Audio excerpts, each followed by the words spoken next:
پیارے بچوں، آج میں آپ کو ایک پیرٹ کی کہانی سناؤں گی۔ ایک پیرٹ پہ ایک کیٹ نے اٹیک کر دیا اور پیرٹ کا جو مالک تھا وہ رونے لگا۔ سب نے پوچھا کہ تم پیرٹ کی جدائی میں رو رہے ہو؟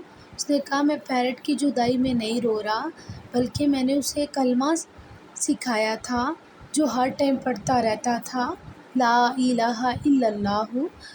بٹ جب بلی نے اس پہ اٹیک کیا تو وہ کلمہ پڑھنا بھول گیا، اور میں اس ڈر سے رو رہا ہوں کہ جب ہماری موت آئے گی تو کہیں ہم بھی کلمہ پڑھنا نہ بھول جائیں۔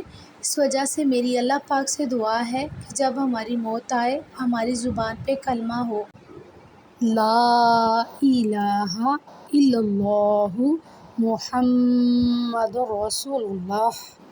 آمین۔